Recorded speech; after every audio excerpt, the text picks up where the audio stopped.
ഇതെന്താ ബീനാമ്മ ചായ ഉണ്ടാക്കിയോ? ഞാൻ വാഷ് ചെയ്യാനുള്ള തുണിയെടുത്ത് പുറത്തേക്ക് ഇട്ടിട്ട് അടുക്കളയിലേക്ക് വരാന്ന് കരുതിയതാ. ബീനാമ്മ എഴുന്നേക്കുന്ന സമയമാകുമ്പോ ചായ ഉണ്ടായിക്കൊണ്ട് വരാലോ എന്ന് കരുതി. അതൊന്നും സാരമില്ല. ഞാനിന്ന് നേരത്തെ ഉണർന്നു. അതാ അടുക്കള കയറി ചായയൊക്കെ ഇട്ടത്. ഇപ്പൊ കൊറേ നാളായില്ലേ എല്ലാം മോളല്ലേ ചെയ്യുന്നത്. ഇനിയിപ്പൊ ഞാൻ നോക്കിക്കോളാം. എന്റെ കാലൊക്കെ ശരിയായല്ലോ. വാ മോൾ അവിടെ ഇരുന്ന് ഈ ചായ കുടിക്കാം.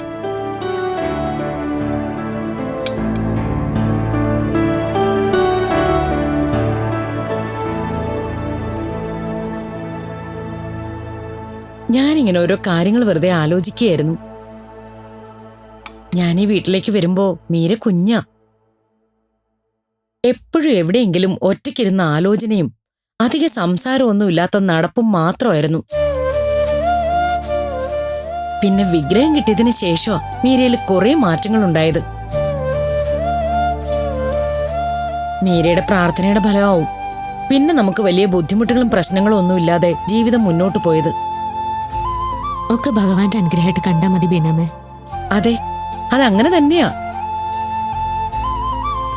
എന്തുകൊണ്ടാ മോൾക്ക് ഭഗവാൻ ഇങ്ങനെ അനുഗ്രഹങ്ങൾ തരുന്നത്?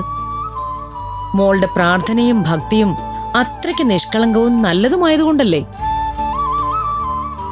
അതിന്റെയൊക്കെ ഫലം തന്നെയാവും ഇപ്പം മോൾക്ക് ഇത്രയും നല്ലൊരു ബന്ധം തന്നെ വന്നു ചേർന്നതും. ഈ വിവാഹത്തോടെ നമ്മുടെ ജീവിതം വേറൊരു ലെവലിലേക്ക് മാറും. നമുക്ക് എന്ത് വ്യത്യാസം വരാനാ ബീനാമ്മേ? നമ്മള് പഴയ പോലെ തന്നെയല്ലേ? അതെങ്ങനെയാ? ഈ നാട് മുഴുവൻ ഓഫീസുകളും എല്ലായിടത്തും വലിയ വലിയ ബിസിനസ്സും ഒക്കെയുള്ള കോടീശ്വരന്മാരല്ലേ. ദേവാ ബിൽഡേഴ്സിന്റെ MD അല്ലേ മോളെ വിവാഹം കഴിക്കുന്നത്. അപ്പൊ അതിന്റെ ഒരു മാറ്റം എന്തായാലും നമുക്കും ഉണ്ടാവും.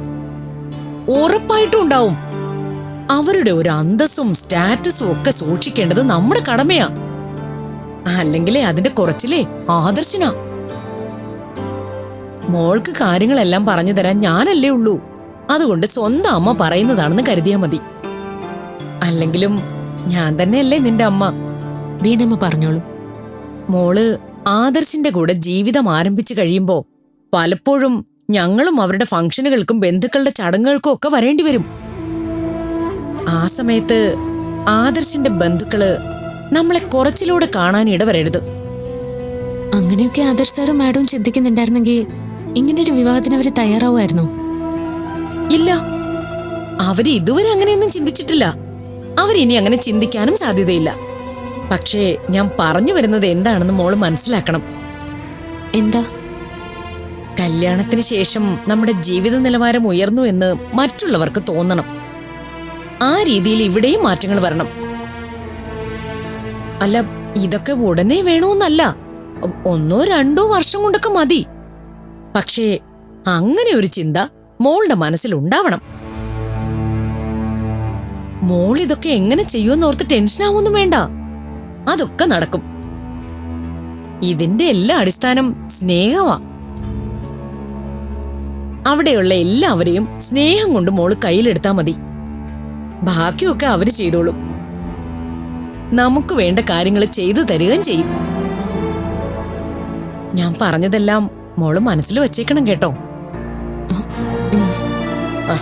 എന്നാ മോള് ചായ തണുക്കുന്നതിന് മുമ്പ് കുടിക്കേ. ഞാൻ അടുക്കളയിലോട്ട് ചെല്ലട്ടെ.